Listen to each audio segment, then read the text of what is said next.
My name is Anna Kim and I'm with the Scarborough Civic Action Network. Jimmy, please start by telling us why you are running to be councillor for Ward 22. What have you done in the ward prior to this election? How long have you lived in the ward, and how would you support Ward 22 residents, including youth and seniors? My name is JimmyDagher, and I strongly believe that I have the education and commitment to excel in representing this community, as it has given me so much during my formative years. As an economist with 10 years teaching experience at our federally funded high schools, I have developed strong community ties, established relationships with various stakeholders, and helped students excel in and out of the classroom. As a son of hardworking immigrants who first settled in Agincourt, I have learned the value of hard work and responsibility.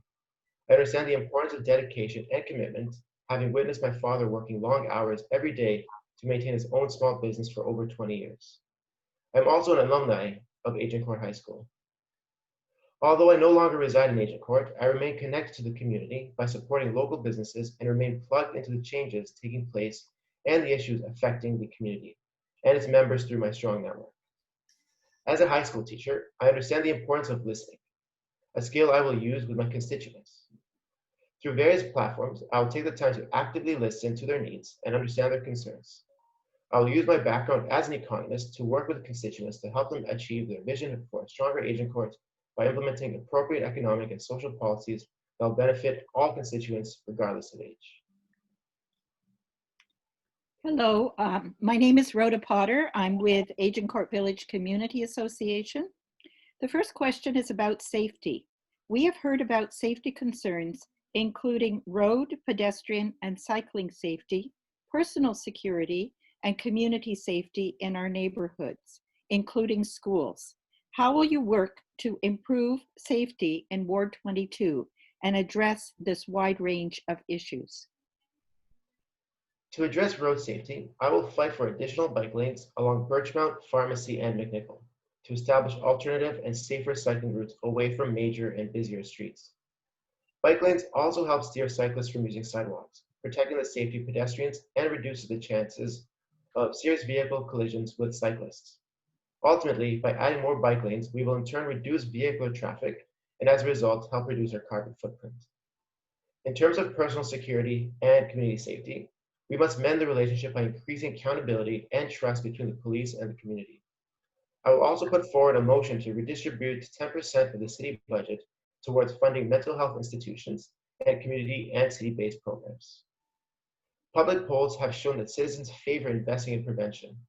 By investing in social services and safe spaces within communities, we can address various social issues.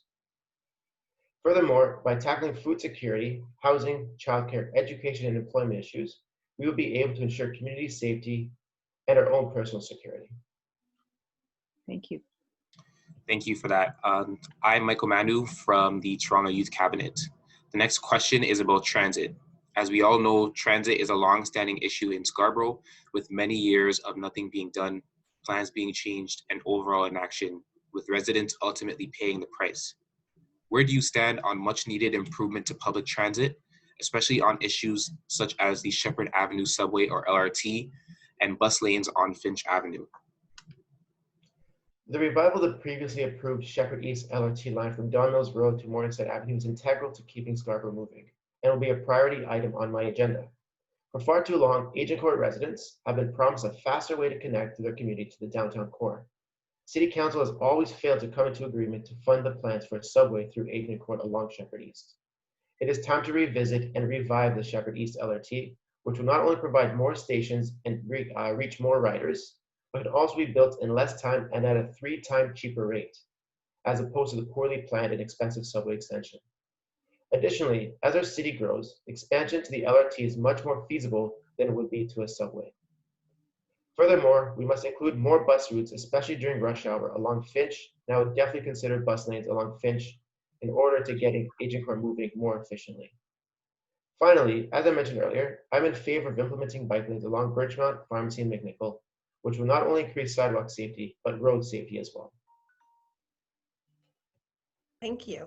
Hi, I'm Laura Harper with Agincourt Community Services Association. The third and final question is about community improvements. Ward 22 is lacking in a lot of important community infrastructure, has no designated neighborhood improvement areas, and many community members are being impacted by COVID-19. We need more community spaces, social programs, playgrounds, affordable housing with particular attention to seniors, and employment opportunities. We have a very diverse population and many people are voiceless. We also have a lot of development happening in the ward. How will you work to address this range of issues and needs? Affordable housing continues to be a critical issue in Toronto as house prices and rents continue to rise faster than increases in income. I will fight to ensure that all individuals and families have access to this basic need. We must ensure that rent control is uniformly implemented, including on all units.